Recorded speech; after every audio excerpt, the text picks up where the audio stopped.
প্রস্তুতি কোন পর্যায়ে রয়েছে ব্রিগেডে জানতে সরাসরি চলে যাব আমাদের প্রতিনিধি অনির্বাণ বিশ্বাসের কাছে। অনির্বাণ, এই মুহূর্তে কি ছবি দেখতে পাচ্ছ? নিরাপত্তার কড়াকড়ি কতটা রয়েছে? দেখো, নিরাপত্তার কড়াকড়ি তো অবশ্যই রয়েছে, কিন্তু যে সংখ্যক মানুষ এখনো পর্যন্ত ব্রিগেডে এসছে সেটা কিন্তু পুলিশের কল্পনাতীত। কারণ এখনো পর্যন্ত যা মানুষ এসছে, পুলিশ মনে করছে যে এর আগের বার ব্রিগেড যখন হয়েছিল সেই ব্রিগেডে বিজেপির কর্মী সমর্থকরা যে ভিড় জমিয়েছিলেন তার থেকে কয়েক গুণ বেশি ভিড় হতে চলেছে। আমার পিছনের ছবিটা দেখাবো, কেন্দ্রীয় বাহিনীর জওয়ানদেরকে নামানো হয়েছে, কারণ এই ভিড় কিন্তু নিয়ন্ত্রণ করা সম্ভব হচ্ছে না।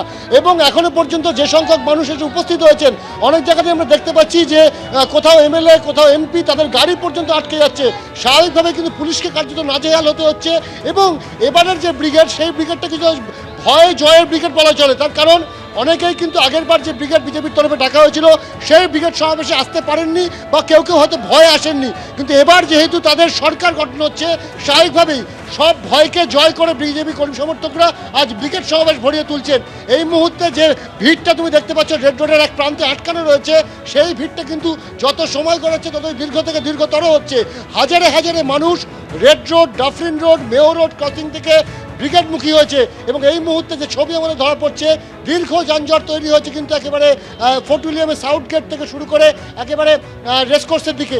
স্বাভাবিকভাবে কিন্তু পুলিশের তরফ থেকে এই পরিমাণ মানুষ সেটা কিন্তু এক্সপেক্ট করা হয়নি, কারণ যে আগের বার যখন ব্রিগেড বিজেপির তরফে ডাকা হয়েছিল সেই ব্রিগেডের যে ভিড়, এই ভিড় কিন্তু তাকে অনেক গুণে ছাপিয়ে যাবে এমনটা কিন্তু মনে করা হচ্ছে। এবং পুলিশও বলছে যে এখনো পর্যন্ত যে সংখ্যক মানুষ এসছেন, মূলত পায়ে হেঁটে যে সংখ্যক মানুষ এসছেন সেটাই কিন্তু নজর কাড়া। এবং তুমি দেখতেই পাচ্ছ যে রাস্তায় কিন্তু একদিকে যেমন কলকাতা পুলিশের যারা ট্রাফিকের দায়িত্বে রয়েছেন তারা যেমন উপস্থিত, কেন্দ্রীয় বাহিনীর জওয়ান তাদেরকেও কিন্তু নামাতে হয়েছে। ফলত এই যে যত সময় গড়াচ্ছে, এমন পরিস্থিতি তৈরি না হয় যে অনেক মানুষ ব্রিগেডে প্রবেশই করতে পারলেন না।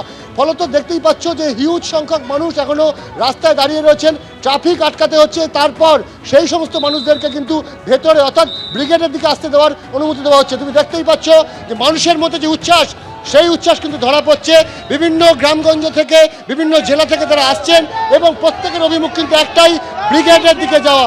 এবং ব্রিগেডে গিয়ে আজকে নরেন্দ্র মোদী, অমিত শাহের উপস্থিতিতে তাদের মুখ্যমন্ত্রীর যে শপথ গ্রহণ অনুষ্ঠান, শুভেন্দু অধিকারীর সেই শপথ গ্রহণ অনুষ্ঠানে সাক্ষী থাকা।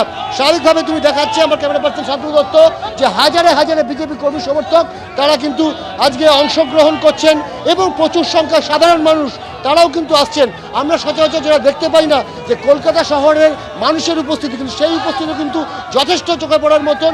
এবং বিভিন্ন মানুষ কিন্তু তারা আসছেন এবং আজ তারা প্রত্যেকে ভিড় জমাচ্ছেন এখানে। এবং এইটা যেটা তোমায় বলছিলাম, এটা হচ্ছে ভয় জয়ের কিন্তু ব্রিগেড। তার কারণ অনেক সময় দেখা যায় যে বিজেপির তরফে যারা ব্রিগেডে আসেন তাদের বাড়ি ভাঙচুর হয়, সেই ভয় কিন্তু কাটিয়ে নিয়েছে বিজেপি কর্মী সমর্থকরা এবং তারা কিন্তু এই মুহূর্তে ব্রিগেডমুখী হয়েছে।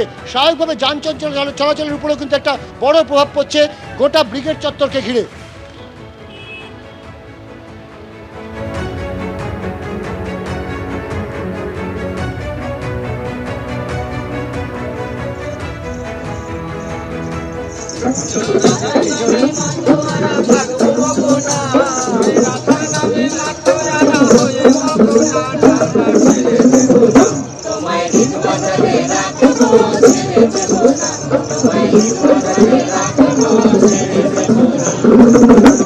আর মাত্র 1.5 ঘন্টার অপেক্ষা, সকাল 11টায় রাজ্যের নবম মুখ্যমন্ত্রী এবং বিজেপি সরকারের এ রাজ্যে প্রথম মুখ্যমন্ত্রী হিসেবে শপথ নিতে চলেছেন শুভেন্দু অধিকারী। সকাল 9:30টার কিছু আগে চিনার পার্কের বাড়ি থেকে ব্রিগেডের উদ্দেশ্যে রওনা দেন ভাবী মুখ্যমন্ত্রী শুভেন্দু অধিকারী। সেই ছবি যেমন আপনারা দেখছেন।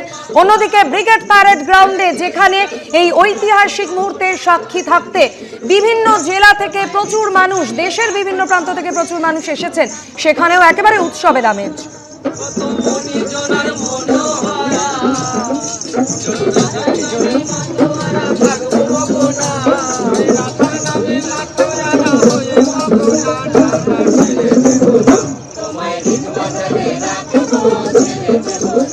এবিপি আনন্দ, এগিয়ে থাকে, এগিয়ে রাখে।